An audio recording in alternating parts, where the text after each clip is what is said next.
கிருஷ்ணகிரி புனித அன்னாள் மகளிர் மேல்நிலைப் பள்ளியில் ஆசிரியர் தினம் கொண்டாடப்பட்டது. நாடு முழுவதும் முன்னாள் ஜனாதிபதி டாக்டர் ராதாகிருஷ்ணன் அவர்களின் பிறந்த நாளை முன்னிட்டு ஆசிரியர் தினமாக கொண்டாடப்படுகிறது. அரசு மட்டுமின்றி தனியார் பள்ளிகளில் ஆசிரியர் தின விழா வெகு விமர்சையாக நடைபெற்ற இந்த விழாவில் பள்ளி மாணவ மாணவிகள் தங்களுடைய ஆசிரியர்களுக்கு பூங்கொத்து மற்றும் பரிசுகளை வழங்கி வாழ்த்துக்களை தெரிவித்துக் கொண்டனர். இதேபோல் கிருஷ்ணகிரி புனித அன்னாள் மகளிர் மேல்நிலைப் பள்ளியில் ஆசிரியர் தினம் தலைமை ஆசிரியர் தலைமையில் கொண்டாடப்பட்டது.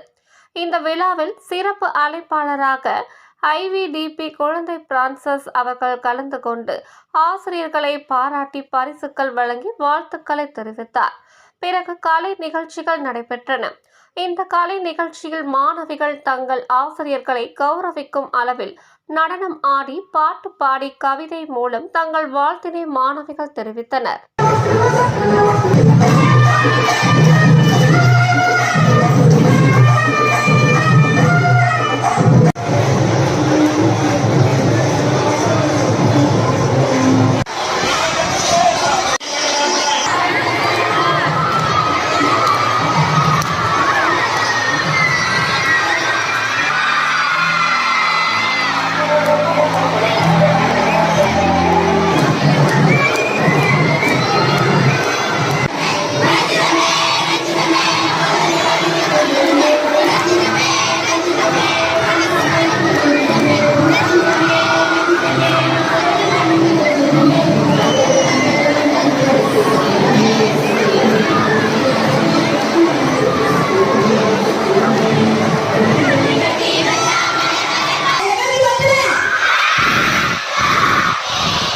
உங்கள் தேடல் நியூஸ் சேனலை லைக் பண்ணுங்க, ஷேர் பண்ணுங்க, கமெண்ட் பண்ணுங்க, ஆல் பெல் பட்டனை கிளிக் பண்ணுங்க, மறக்காம சப்ஸ்கிரைப் பண்ணுங்க.